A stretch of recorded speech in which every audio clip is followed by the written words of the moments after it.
ایمان کا 38واں شعبہ ہے دوسروں کے مال کی حفاظت کرنا۔ دوسروں کے مال کی حفاظت کرنا قرآن کریم اور احادیث مبارکہ میں رب العالمین نے اس بات کو تاکید سے بیان فرمایا کہ انسان دوسرے کی جان اور مال کی حفاظت کرے۔ قرآن کریم میں اللہ رب العزت کا ارشاد ہے وَلَا تَأْكُلُوا أَمْوَالَكُمْ بَيْنَكُمْ بِالْبَاطِلِ، اور تم لوگ ایک دوسرے کے مال کو مت کھاؤ ناحق طور پر۔ وَتُدْلُوا بِهَا إِلَى الْحُكَّامِ، اور تم انہیں مت لے کر جاؤ حکام کی طرف۔ لِتَأْكُلُوا فَرِيقًا مِّنْ أَمْوَالِ النَّاسِ بِالْإِثْمِ، تاکہ تم لوگ ایک جماعت کے مال کو کھاؤ گناہ کی وجہ سے۔ وَأَنْتُمْ تَعْلَمُونَ، درحال کہ تم لوگ جانتے ہو۔ قرآن کی اس آیت میں اللہ رب العزت نے فرمایا تم دوسروں کے مال کو ناحق طور پر مت کھاؤ، اور اسی طرح ان کو حکمران اور قاضیوں کے پاس ناحق طور پر مت لے کر جاؤ تاکہ اس کے ذریعے سے تم کسی کا مال لے لو۔ ایک اور مقام پر رب العالمین نے ارشاد فرمایا وَأَخْذِهِمُ الرِّبَا وَقَدْ نُهُوا عَنْهُ وَأَكْلِهِمْ أَمْوَالَ النَّاسِ بِالْبَاطِلِ، اور انہیں روک دیا گیا تھا سود کھانے سے، اور انہیں منع کیا گیا تھا لوگوں کے مال کو ناحق کھانے سے۔ وَأَعْتَدْنَا لِلْكَافِرِينَ مِنْهُمْ عَذَابًا أَلِيمًا، ہم نے ایسے لوگوں کے لیے دردناک عذاب تیار کیا ہے جو لوگ سود کھانے والے ہیں اور دوسروں کے مال کو ناحق کھانے والے۔ ایک اور مقام پر رب العالمین نے ارشاد فرمایا وَيْلٌ لِّلْمُطَفِّفِينَ، ہلاکت ہے ان لوگوں کے لیے جو ناپ تول میں کمی کرنے والے ہیں۔ الَّذِينَ إِذَا اكْتَالُوا عَلَى النَّاسِ يَسْتَوْفُونَ، جب وہ لوگوں سے لیتے ہیں تو برابر سرابر لیتے ہیں۔ وَإِذَا كَالُوهُمْ أَوْ وَزَنُوهُمْ يُخْسِرُونَ، اور جب وہ اپنے لیے کیل کر کے لیتے ہیں، وزن کر کے لیتے ہیں تو گھٹاتے ہیں۔ اپنے لیے تو برابر لیتے ہیں اور دوسرے کو کوئی چیز اگر ناپ کر دیں یا تول کر دیں تو وہ اس میں کمی کرتے ہیں۔ تو شریعت نے مال کے تحفظ ہی کے لیے دو حدود کو جاری کیا، ایک ہے حد سراقہ اور ایک ہے حد قطع طریق جسے کہا جاتا ہے۔ شریعت نے یہ حدود اس لیے رکھی تاکہ لوگوں کا مال محفوظ ہو۔ اب ایک آدمی اگر دوسرے کا مال ناحق لے گا، چوری کرے گا، تو قرآن کریم میں اللہ رب العزت نے فرمایا وَالسَّارِقُ وَالسَّارِقَةُ فَاقْطَعُوا أَيْدِيَهُمَا جَزَاءً بِمَا كَسَبَا نَكَالًا مِّنَ اللَّهِ، چوری کرنے والا مرد ہو یا عورت تو تم ان کے ہاتھ کو کاٹ دو، یہ بدلہ ہے اس کا جو انہوں نے کیا ہے۔ تو مال کی حفاظت کے لیے شریعت نے اس حد کو رکھا تاکہ دوسروں کا مال محفوظ ہو۔ اسی طرح اگر کوئی شخص اسلحے کے زور پر دوسرے کا مال لیتا ہے تو شریعت نے اس کے لیے بھی حد رکھی انما جزاء الذین یحاربون اللہ ورسولہ، یقیناً بدلہ ان لوگوں کا جو اللہ اور اللہ کے رسول کے ساتھ جنگ کرتے ہیں، ویسعون فی الارض فسادا، اور وہ زمین میں کوشش کرتے ہیں فساد کو پھیلانے کی، ان یقتلوا او یصلبوا، انہیں قتل کر دیا جائے یا سولی پہ چڑھایا جائے، او تقطع ایدیہم وارجلہم من خلاف، یا ان کے ہاتھ اور پاؤں کو سمت مخالف سے کاٹ دیا جائے، او ینفوا من الارض، یا ان کو ملک بدر کر دیا جائے۔ اس آیت میں رب العالمین نے فرمایا جو لوگ زمین میں فساد کرتے ہیں تو انہیں قتل کر دیا جائے یا سولی پہ چڑھا دیا جائے، یعنی اگر وہ لوگوں کا مال بھی لیں اور لوگوں کو قتل بھی کریں تو پھر سزا یہ ہے کہ ان کا دایاں ہاتھ اور بایاں پاؤں کاٹا جائے گا اور پھر انہیں اس جرم کے بدلے میں قتل کیا جائے گا۔ اور اگر انہوں نے صرف مال لیا ہے لیکن قتل نہیں کیا تو پھر ایک ہاتھ اور پاؤں کٹے گا لیکن اسے قتل نہیں کیا جائے گا۔ اور اگر وہ مال بھی لیتے ہیں، قتل بھی کرتے ہیں اور لوگوں پر اپنے اسلحے کی وجہ سے اپنا خوف اور دہشت بھی طاری کرتے ہیں تو قاضی وقت کی ثوابدید کے مطابق انہیں قتل کے بعد سولی پہ بھی لٹکایا جائے تاکہ لوگ اس سے عبرت حاصل کریں۔ اور اگر وہ صرف لوگوں کو ڈراتے دھمکاتے ہیں لیکن مال نہیں لیا، قتل نہیں کیا، تو انہیں ملک بدر کیا جائے گا تاکہ باقی لوگ ان سے عبرت حاصل کریں۔ تو شریعت نے انسان کے مال کی حفاظت کے لیے اس چوری کے حد کو اور ڈاکو کے حد کو جو باقی رکھا ہے، اس کا مقصد لوگوں کا مال محفوظ ہو۔ نبی اکرم صلی اللہ علیہ وسلم نے جب حجۃ الوداع کا خطبہ ارشاد فرمایا، جو آپ کی زندگی کا ایک مفصل خطبہ تھا جس میں کم و بیش 1,24,000 یا 1,44,000 صحابہ اکرام تھے، تو بخاری مسلم کی روایت ہے، اس موقع پر آپ صلی اللہ علیہ وسلم نے ارشاد فرمایا، ان دماءکم و اموالکم و اعراضکم علیکم حرام، یقیناً تمہارا خون، تمہارا مال، تمہاری عزتیں ایک دوسرے پر اس طرح حرام ہیں کہ حرمت یومکم ھذا، جس طرح آج کے دن کی عزت، فی شہرکم ھذا، اس شہر کی عزت، فی بلدکم ھذا، اور اس مہینے کی عزت اور اس شہر کی عزت، الی یوم تلقون ربکم، جب تک کہ تم اپنے رب سے ملاقات نہ کرو۔ یعنی قیامت کے دن تک اللہ تعالیٰ نے ہر انسان کی جان، مال اور عزت کو دوسرے پر حرام کر دیا ہے کہ وہ اس کو ذرہ برابر بھی نقصان نہیں پہنچائے گا۔ آپ صلی اللہ علیہ وسلم نے فرمایا، جس طرح اس مکہ شہر کی عزت ہے، جس طرح عرفہ کے دن کی عزت ہے، جس طرح ذی الحجہ کے مہینے کی عزت ہے، اسی طرح مسلمان کی جان اور مال، عزت اور آبرو کی عزت ہے۔ نبی اکرم صلی اللہ علیہ وسلم نے فرمایا، لا یحل مال امرئ مسلم الا بطیب نفس منہ، کسی انسان کا مال دوسرے کے لیے حلال نہیں ہے مگر اس کی خوشی کے ساتھ۔ یعنی جب تک کوئی انسان اپنی خوش دلی کے ساتھ اپنا مال دوسرے کو نہ دے، تو کوئی اگر زبردستی لے یا اس کی عدم اجازت سے لے تو اس کے لیے اس مال کا استعمال جائز نہیں۔ نبی اکرم صلی اللہ علیہ وسلم نے ارشاد فرمایا، لا يحل لامرئ ان ياخذ عصا اخيه بغیر طیب نفسه، کسی انسان کے لیے حلال نہیں وہ اپنے بھائی کی لاٹھی کو لے اس کی اجازت کے بغیر۔ وذلك لشدت ما حرم اللہ عز وجل مال المسلم علی المسلم، اور یہ اس وجہ سے کہ اللہ رب العزت نے حرام کر دیا ہے ایک مسلمان کے مال کو دوسرے مسلمان پر۔ یعنی آپ صلی اللہ علیہ وسلم نے یہاں تک ارشاد فرمایا کہ کوئی مسلمان دوسرے کی لاٹھی بھی نہ لے اس کی اجازت کے بغیر، اس لیے کہ اللہ تعالیٰ نے ایک مسلمان کے مال کو دوسرے پر حرام کیا ہے، الا یہ کہ وہ اس کو اجازت دے دے۔ نبی اکرم صلی اللہ علیہ وسلم نے فرمایا، لا یاخذ احدکم متاع صاحبہ لاعبا ولا جادا، تم میں سے کوئی آدمی دوسرے کے سامان کو نہ لے، نہ کھیل کود میں لے نہ سنجیدگی میں لے۔ فَإِذَا أَخَذَ أَحَدُكُمْ عَصَا صَاحِبِهِ فَلْيَرُدَّهَا إِلَيْهِ، اگر تم میں سے کوئی آدمی دوسرے کی لاٹھی بھی لے لے تو اسے چاہیے کہ وہ اس کو واپس لوٹا دے۔ یعنی شریعت نے یہ بھی حکم دیا کہ سنجیدگی ہو یا ہنسی مذاق ہو تب بھی دوسرے کا مال نہ لیا جائے، اور مال میں کم تر چیز لاٹھی ہے، جب یہ بغیر اجازت کے لینا درست نہیں تو قیمتی چیز کا لینا تو بطریق اولا درست نہیں۔ رسول اللہ صلی اللہ علیہ وسلم نے فرمایا کہ بسا اوقات تم میں سے کوئی آدمی میرے پاس آتا ہے اور وہ اپنی زبان کی تیزی کی وجہ سے میرے سامنے اپنی دلیل پیش کرتا ہے، میں اسے سچا سمجھ کے اس کے حق میں فیصلہ کر دیتا ہوں، حالانکہ وہ سچا نہیں ہوتا، تو ایسا آدمی جان لے کہ وہ اپنے ہاتھ میں جہنم کی آگ کا ٹکڑا لے رہا ہے۔ تو جس طرح بعض لوگ باتوں میں بڑے تیز ہوتے ہیں، تو کہیں اگر ان کا کسی کے ساتھ کسی معاملے میں اختلاف ہو جائے تو باتوں کی شدت کی وجہ سے، زبان کی تیزی اور چالاکی کی وجہ سے وہ اپنے آپ کو اس پہ حاوی کر دیتے ہیں، فیصلہ اس کے حق میں ہو جاتا ہے۔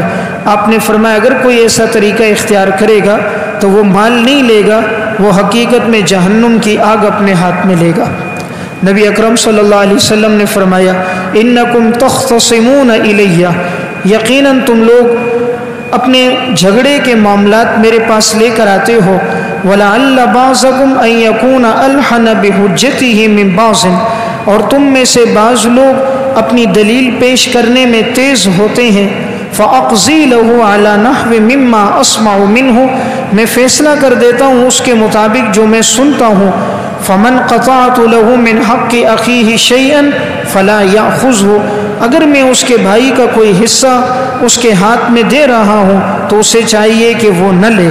فَإِنَّمَا أَقْطَعُ لَهُ بِهِ قِطْعًا مِّنَ النَّارِ، اس لیے کہ یقیناً وہ اس کے لیے جہنم کی آگ کا ایک ٹکڑا ہوگا. تو گویا اس حدیث میں بھی مسلمان کے مال کے تحفظ کی اہمیت بتائی گئی ہے کہ اگر کوئی اپنی زبان کی تیزی سے دوسرے کا مال لے لے گا تو وہ مال نہیں لے رہا، حقیقت میں ایسا آدمی جہنم کی آگ کو لے رہا ہے. رسول اللہ صلی اللہ علیہ وسلم نے ارشاد فرمایا،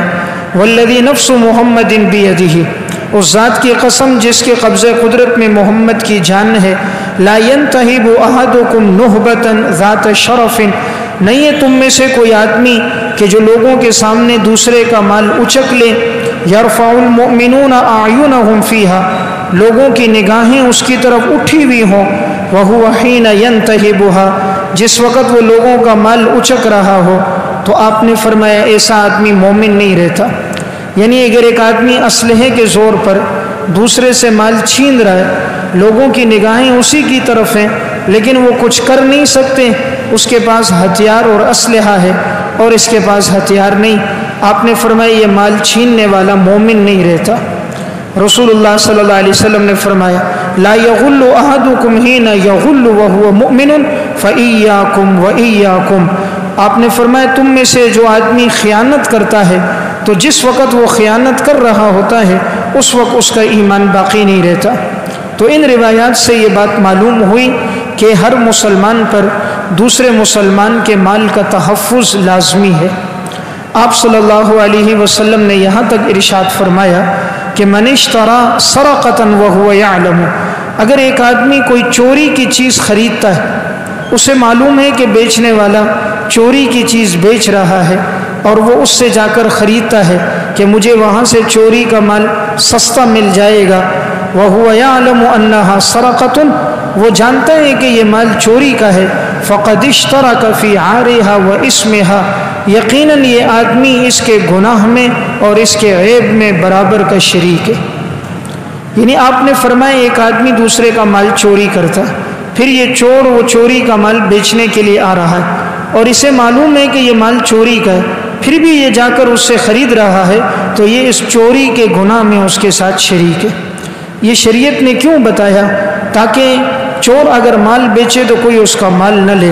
اس کی حوصلہ شکنی ہو، اور معاشرے کے اندر اگر ایسا آدمی ہو تو اس کی نشاندہی کی جائے تاکہ اسے سزا ملے، نہ کہ اس سے کم قیمت پہ مال لے کر اس کی اور حوصلہ افزائی کی جائے کہ وہ اس کام میں اور آگے بڑھے. اگر ایک آدمی دوسرے کی زمین غصب کرتا ہے تو نبی اکرم صلی اللہ علیہ وسلم نے فرمایا، من سرق شبرا من ارض توفقہ من 7 ارضین من نار جہنم، جس نے ایک بالش زمین کسی کی غصب کی تو 7 زمینوں کو توق بنا کر اس کے گلے میں ڈال دیا جائے گا. ایک بالش زمین کی کیا حیثیت ہے؟ آج تو لوگ دوسروں کی سینکڑوں گز زمینوں پر، پلاٹوں پر، مکانات پہ قبضہ کر دیتے ہیں، آخرت کا خوف دل میں موجود نہیں ہوتا. نبی اکرم صلی اللہ علیہ وسلم تو یہاں تک فرما رہے ہیں کہ جس نے ایک بالش زمین غصب کی ہوگی تو 7 زمینوں کو توق بنا کر رب العالمین اس کے گلے میں ڈال دے گا. اس لیے انسان اس بات کی بھرپور کوشش رکھے دوسرے کے مال کو کبھی ناحق استعمال نہ کرے. کوئی چیز کسی کی لے تو اس کی اجازت کے ساتھ لے اور پھر اس کو لوٹا دے. اسی طرح اگر ایک آدمی دوسرے سے قرض لے رہا ہے تو یہ دوسرے سے اس نے مال لیا ہے، اسے چاہیے کہ وہ مال وقت مقرر پر اسے واپس لوٹا دے. ہمارے معاشرے میں یہ گناہ بھی بڑھتا جا رہا ہے، قرض لینے کی عادت اور پھر قرض کے بعد ٹال مٹول کرنا، جھوٹ بولنا، وعدہ خلافی کرنا، مختلف بہانے بنانا کہ انسان اس کی خاطر کئی قسم کا جھوٹ بول رہا ہوتا ہے. تو قرض کی ادائیگی نہ کرنا یہ اتنا بڑا گناہ ہے کہ نبی اکرم صلی اللہ علیہ وسلم نے ارشاد فرمایا، والذی نفسی بیدہ، اس ذات کی قسم جس کے قبضہ قدرت میں میری جان ہے، لو ان رجلا قتل فی سبیل اللہ، اگر کسی آدمی کو اللہ کے راستے میں شہید کیا جائے، ثم احیی، پھر اس کو زندہ کیا جائے، ثم قتل پھر شہید کیا جائے، ثم احیی پھر زندہ کیا جائے، ثم قتل پھر تیسری مرتبہ شہید کیا جائے، ثم احیی پھر زندہ کیا جائے، ثم قتل وعلیہ دین ما دخل الجنہ، اور اس پر قرضہ تھا تو ایسا آدمی جنت میں داخل نہیں ہوگا حتی یقضى الیہ دینہ، یہاں تک کہ اس کی طرف سے وہ قرضہ ادا کر دیا جائے۔ شہادت بہت بڑا مقام ہے، اتنا بلند مقام ہے کہ قرآن کریم میں اللہ رب العزت فرماتے ہیں وَلَا تَقُولُوا لِمَنْ يُقْتَلُ فِي سَبِيلِ اللَّهِ أَمْوَاتٌ بَلْ أَحْيَاءٌ وَلَكِنْ لَا تَشْعُرُونَ، جو اللہ کے راستے میں مارا جائے وہ مردہ نہیں، وہ زندہ ہے، لیکن تمہیں ان کی حیات کا شعور نہیں۔ یعنی اتنا بڑا مقام ہے شہید کا، اور خود رسول اللہ صلی اللہ علیہ وسلم نے بھی شہادت کی تمنا فرمائی، لَوَدِدْتُ أَنِّي أُقْتَلُ فِي سَبِيلِ اللَّهِ ثُمَّ أُحْيَا ثُمَّ أُقْتَلْ ثُمَّ أُحْيَا ثُمَّ أُقْتَلْ۔ اتنا بلند و بالا مقام ہے کہ شہید کے خون کا قطرہ گرتا ہے اللہ اس کے گناہوں کو معاف فرما دیتا ہے، 72 حوروں کے ساتھ اس کا نکاح ہو جاتا ہے، عذاب قبر سے وہ محفوظ رہتا ہے، اس کے سر پہ یاقوت کی مانند خوبصورت تاج رکھا جاتا ہے۔ یہ تمام اعزازات شہید کے لیے ہیں، لیکن اگر شہید کے اوپر قرضہ ہے تو یہ گناہ معاف نہیں ہوگا۔ آپ صلی اللہ علیہ وسلم فرما رہے ہیں اگر وہ شہید ہو پھر زندہ ہو، پھر شہید ہو پھر زندہ ہو، پھر شہید ہو پھر زندہ ہو، اگر اس پر قرضہ ہے وہ جنت میں داخل نہیں ہوگا جب تک کہ اس کا قرضہ ادا نہ کر دیا جائے۔ اسی لیے ایک روایت میں آتا ہے یغفر للشہید کل ذنب الا الدین، شہید کا ہر گناہ معاف ہوگا لیکن قرضہ معاف نہیں ہوگا۔ اللہ رب العالمین حقوق اللہ کو تو معاف فرما دیتے ہیں، لیکن حقوق العباد کی ادائیگی جب تک انسان نہ کرے تو اس کی معافی نہیں ہوتی۔ حضرت عبداللہ ابن عمر ابن عاص رضی اللہ تعالیٰ عنہ فرماتے ہیں ایک شخص نبی اکرم صلی اللہ علیہ وسلم کے پاس آیا اور فرمایا یا رسول اللہ ماذا لی ان قتلت فی سبیل اللہ، اگر میں اللہ کے راستے میں شہید کر دیا گیا تو میرا کیا مقام ہوگا؟ آپ صلی اللہ علیہ وسلم نے فرمایا الجنہ، تم جنت میں داخل ہو جاؤ گے۔ فلما ادبر الرجل، جب یہ شخص پیٹھ پھیر کر جانے لگا یہ خوشخبری سن کر تو آپ نے فرمایا تعال ان جبرائیل سارنی الساعہ، ادھر آؤ، ابھی جبرائیل نے مجھے یہ بات بیان کی ہے الا الدین فانہ یؤخذ منک، کہ قرضہ معاف نہیں ہوگا، قرضے کی وجہ سے انسان کا حساب و کتاب ہوگا۔ یعنی باقی گناہ معاف ہے لیکن قرضہ معاف نہیں۔ اس لیے بہرحال میں عرض کر رہا تھا مال کا تحفظ، تو اس میں ایک اہم چیز یہ ہے کہ اگر دوسرے کا مال انسان کے ذمے ہو تو انسان اپنی زندگی میں اس کی ادائیگی کے لیے مکمل کوشش کرے۔ حضرت لقمان حکیم اپنے بیٹے سے فرماتے تھے کہ قرضہ لینے کی عادت نہ ڈالو، اس کی وجہ سے دن میں تمہاری عزت باقی نہیں رہے گی اور رات کی سکون کی نیند باقی نہیں رہے گی۔ دن میں عزت نہیں ہوتی کسی بھی مجلس کے اندر، وہ آ کر تمہیں برا بھلا کہہ سکتا ہے، رات کو سکون کی نیند نہیں آئے گی، انسان ہر وقت پریشان اور غمگین ہوگا۔ رسول اللہ صلی اللہ علیہ وسلم کے پاس جب کبھی کوئی نماز جنازہ لایا جاتا آپ صلی اللہ علیہ وسلم پہلے سوال پوچھتے تھے حل ترک علیہ من دین، کیا اس کے اوپر قرضہ تو نہیں ہے؟ یہ جو میت لائی گئی اس پر قرضہ تو نہیں ہے؟ اگر صحابہ اکرام فرماتے قرضہ ہے، آپ پوچھتے کیا اس نے مال چھوڑا ہے کہ اس کا قرضہ ادا کر دیا جائے؟ اگر وہ کہتے مال چھوڑا ہے قرضہ ادا کر دیا جائے گا تو آپ صلی اللہ علیہ وسلم نماز جنازہ پڑھاتے، اور اگر کسی کے اوپر قرضہ ہوتا اور اس نے مال نہیں چھوڑا کہ اس کی ادائیگی کی جائے تو آپ صلی اللہ علیہ وسلم اس کی نماز جنازہ نہیں پڑھاتے تھے۔ اسی طرح ایک واقعہ پیش آیا، حضرت سلمہ بن اقوا رضی اللہ تعالیٰ عنہ فرماتے ہیں ایک جنازہ لایا گیا، آپ نے پوچھا حل ترک دینا، کیا اس کے اوپر قرضہ ہے؟ قالوا نعم، صحابہ نے کہا قرضہ ہے۔ آپ نے فرمایا حل ترک من شیء، کیا اس نے کچھ چھوڑا ہے کہ اس کا قرضہ ادا کیا جائے؟ قالوا لا، صحابہ نے کہا اس نے کوئی مال نہیں چھوڑا۔ آپ نے فرمایا صلوا علی صاحبکم، تم لوگ جاؤ اپنے ساتھی پر نماز جنازہ پڑھو۔ یعنی میں نماز جنازہ نہیں پڑھتا، آپ صلی اللہ علیہ وسلم نے نماز جنازہ پڑھانے سے انکار کیا۔ تو ایک صحابی تھے حضرت ابو قتادہ رضی اللہ تعالیٰ عنہ، انہوں نے فرمایا یا رسول اللہ صلی علیہ وعلی دینہ، اے اللہ کے رسول آپ نماز جنازہ پڑھا لیجئے، اس پر جتنا قرضہ ہے میں ادا کروں گا۔ آپ نے فرمایا تم سب کے سامنے گواہی دیتے ہو؟ اس نے کہا ہاں گواہی دیتا ہوں، میں اس کا قرضہ دوں گا۔ پھر فصلی علیہ، تو آپ صلی اللہ علیہ وسلم نے اس کی نماز جنازہ پڑھائی۔ اس سے معلوم ہوتا ہے کہ مالی جو معاملات ہیں یہ بڑی اہمیت کے حامل ہیں، اس لیے انسان اس بات کی مکمل کوشش رکھے اپنے آپ کو اس گناہ سے بچائے۔ آپ صلی اللہ علیہ وسلم نے فرمایا من مات وہو بریء من ثلاث، جس آدمی کو موت آئی اس حال میں کہ وہ 3 چیزوں سے بری ہو، وہ جنت میں داخل ہوگا۔ نمبر 1 من الکبر، اس کی زندگی میں تکبر نہ ہو۔ نمبر 2 والغلول، خیانت کرنے والا نہ ہو۔ نمبر 3 والدین، اس پر قرضہ نہ ہو۔ دخل الجنہ، تو وہ جنت میں داخل ہوگا۔ تو آپ نے فرمایا جو آدمی 3 چیزوں سے بری ہے، تکبر سے، خیانت سے، قرضے سے، فرمایا اگر اس کا انتقال ہوگا تو ایسا آدمی جنت میں داخل ہوگا۔ تو گویا جنت میں داخلہ بہت آسان ہے اگر انسان کی زندگی میں یہ 3 چیزیں موجود ہوں۔ اسی طرح اگر ایک آدمی کے اوپر مہر کی ادائیگی ہے اور اس نے بیوی کا مہر ادا نہیں کیا تو یہ بھی قرض ہے،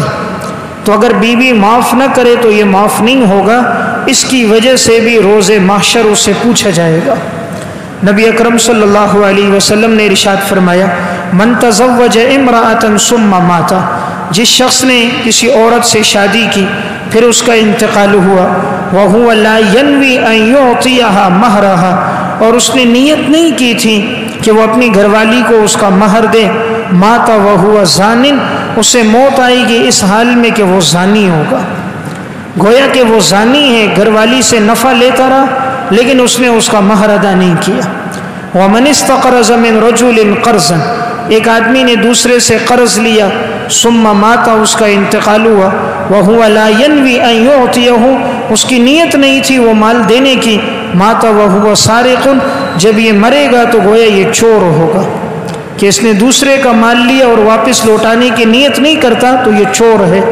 تو چور صرف وہ نہیں جو دوسرے کی دیوار پھلانگ کر جائے مال اٹھائے، وہ بھی چور ہے جو دوسرے کا مال لے کر اس کو واپس نہ لوٹائے۔ ام المومنین حضرت عائشہ رضی اللہ تعالیٰ عنہ فرماتی کہ میں نے نبی اکرم صلی اللہ علیہ وسلم کو دیکھا، آپ اکثر 2 چیزوں سے پناہ مانگتے تھے، نماز کے بعد دعا کرتے 2 چیزوں سے پناہ مانگتے، نمبر 1 گناہ سے، نمبر 2 قرضے سے۔ ان النبی صلی اللہ علیہ وسلم کان یتعوذ من المأثم والمغرم، تو ام المومنین نے آپ صلی اللہ علیہ وسلم سے پوچھا یا رسول اللہ آپ ان 2 چیزوں سے اتنی پناہ کیوں مانگتے ہیں، گناہ سے، قرضے سے؟ تو آپ صلی اللہ علیہ وسلم نے بیان فرمایا انہ من غریم وعد فاخلف وحدث فکذب، جب انسان کسی سے قرض لیتا ہے، وعدہ کرتا ہے تو خلاف ورزی کرتا ہے، بات کرتا ہے تو جھوٹ بولتا ہے۔ جب انسان قرض لے لیتا ہے، وعدہ کرتا ہے کل دوں گا، پھر کہتا ہے پرسوں دوں گا، ہفتے بعد دوں گا، وعدہ خلافی کرتا ہے، جھوٹ بولتا ہے، بل زیادہ آ گیا، گھر میں بیماری آ گئی، گھر والی بیمار ہو گئے، فلاں کا ایکسیڈنٹ ہو گیا، فلاں حادثے میں اتنا مال لگ گیا، تو انسان پھر جھوٹ پہ جھوٹ بولتا ہے۔ اسی لیے آپ صلی اللہ علیہ وسلم نے اس سے منع کیا۔ تو جب انسان کو قرض لینا ہی ہو، وہ اپنے نفس کے ساتھ ادھار کر دے، اپنے نفس کو کہہ دے کہ یہ جو تیری خواہش ہے کہ میں فلاں اچھی چیز کھاؤں، فلاں اچھا لباس پہنوں، فلاں اچھے مکان میں رہوں، تو یہ تیری خواہش میں بعد میں پورا کر دوں گا، بجائے یہ کہ انسان لوگوں سے مانگے، اپنے نفس کے ساتھ ادھار کر دے کہ جب اللہ نے مجھے دے دیا میں تیری اس خواہش کو پورا کر دوں گا۔ تو بہرحال میں عرض کر رہا تھا ایمان کا 38واں شعبہ یہ ہے دوسروں کے مال کی حفاظت کی جائے۔ قرب قیامت کی ایک نشانی آپ صلی اللہ علیہ وسلم نے بیان فرمائی، صحیح بخاری کی روایت ہے لَيَأْتِيَنَّ عَلَى النَّاسِ زَمَانٌ، لوگوں پہ ضرور بے ضرور ایک زمانہ آئے گا لا يُبَالِي أَحَدُهُمْ بِمَا أَخَذَ مِنَ الْمَالِ بِحَلَالٍ أَمْ حَرَامٍ، وہ لوگوں کا مال لیں گے لیکن اس بات کی انہیں پرواہ نہیں ہوگی کہ یہ مال حلال کا ہے یا حرام کا ہے۔ یعنی آپ نے فرمایا اس وقت تک قیامت نہیں آئے گی جب تک کہ ایک زمانہ لوگوں پر آئے گا کہ لوگ دوسروں کا مال لیں گے لیکن یہ تحقیق نہیں کریں گے یہ حلال کی چیز ہے یا حرام کی چیز ہے۔ آج اسی طرح ہوتا ہے، آدمی کہتا ہے بس مال ہاتھ آئے، چاہے سود کا ہو، چاہے رشوت کا ہو، چاہے غصب کا ہو، چاہے دوسرے کے مال پر ناحق قبضہ ہو، بس ہاتھ میں مال آنا چاہیے، تو یہ قرب قیامت کی نشانی ہے۔ تو بہرحال 38ویں شعبے کا خلاصہ، انسان دوسروں کے مال کی حفاظت کرے، اور اگر لیا ہو تو وقت مقرر پہ لوٹا دے۔